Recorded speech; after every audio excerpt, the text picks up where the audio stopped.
By the time I realized I had married a monster, it was already too late. My name is Sarah. I'm 29 years old. If you met me today, you'd probably think I'm just another quiet woman trying to rebuild her life. But 2 years ago, I was living with a man who smiled in public and turned into a monster the moment our front door closed. It all started 5 years ago. I met Daniel at a friend's birthday party. He was funny, kind, respectful. He opened doors for me, bought me flowers, texted me every morning just to ask if I had eaten. Everyone said I was lucky. Even my parents loved him. Looking back now, I don't think I ever knew the real Daniel. 6 months later, he proposed. I said yes without thinking twice. Our wedding was beautiful. Everyone cried. Everyone smiled. No one knew what was waiting for me.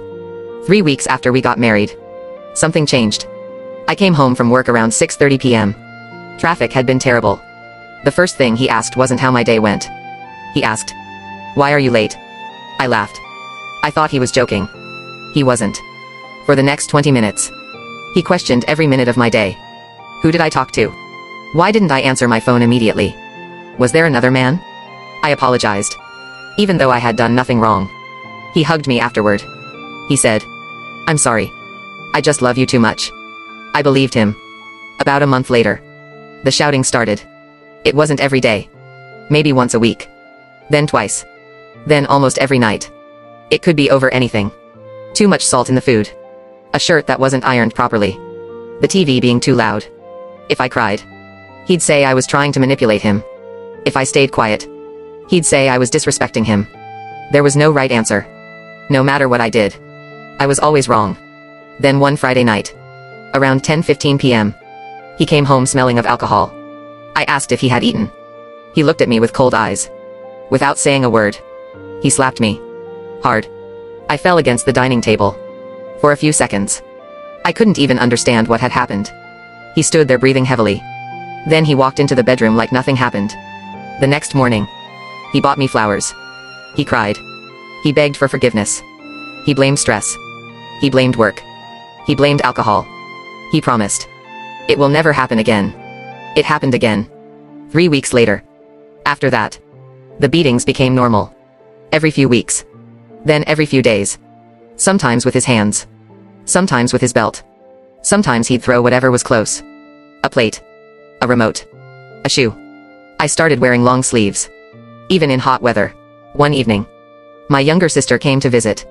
She noticed the bruise on my neck. She pulled me into the kitchen. She whispered, "Sarah, is he hurting you?" I froze. I wanted to tell her everything.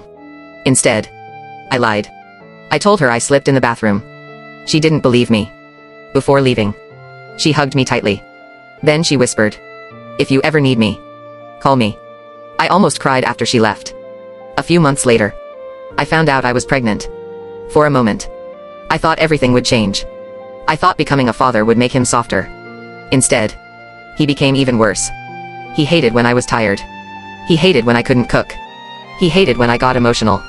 One afternoon, I accidentally broke one of his coffee mugs. He grabbed my arm so hard, I screamed. Then he pushed me onto the couch. I wrapped both hands around my stomach. Not because of myself. Because of my baby. That was the first time. I was truly afraid he could kill us both. 7 months into my pregnancy, things got darker. He stopped giving me money. He took my bank card. He checked my phone every night. He deleted male contacts. Even my cousin. He said, "I own everything in this house. Including you." Those words never left my mind. One rainy Tuesday, around 11 p.m., the electricity went out. I accidentally dropped my phone. The screen cracked. He accused me of secretly messaging another man. I tried explaining. He didn't listen. He grabbed my hair, dragged me across the living room, and kicked me in my side. I couldn't breathe. I remember lying on the floor, hearing only the rain outside. Then everything went black. I woke up in the hospital. The doctor looked serious. He asked if I wanted to report my husband. I looked toward the door. Daniel was standing there, smiling, holding flowers, watching me. I lied. I told the doctor I fell down the stairs. The doctor didn't look convinced, but he nodded. After my son was born, the abuse didn't stop. It got worse. Now, our baby cried whenever Daniel shouted. One night, my little boy tried to crawl between us while Daniel was yelling. Daniel pushed him away. Not hard enough to injure him, but enough to make him cry. That broke something inside me. I realized, if I stayed, my son would grow up believing this was normal. I couldn't let that happen. I started planning my escape. Quietly. Very quietly. Every time I bought groceries, I'd hide a little cash. $5. $10. Whatever I could. I hid it inside an old baby blanket. I packed a small bag. Only essentials. I never let Daniel see it. Then I waited. For the right moment. It came on a Sunday morning. Daniel left for a football game with his friends. He said he'd be back around 6 p.m.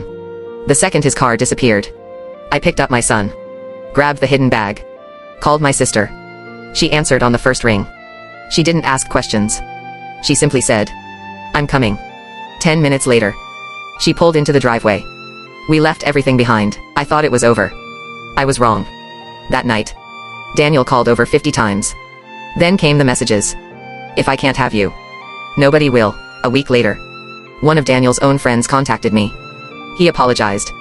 He said Daniel had been bragging about abusing me. Laughing about it. Calling me weak. His friend secretly recorded the conversation. He sent me the recording. I cried for almost an hour. Not because I was sad, but because, for the first time, I had proof. Real proof. I took everything to the police. The hospital records. Pictures of my injuries. The voice recording. Messages. Everything. Daniel denied it at first. Then the recording was played. The room went silent.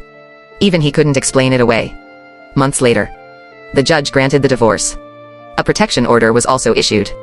Daniel lost more than he ever imagined. Not because I wanted revenge, but because he finally faced the consequences of his own actions.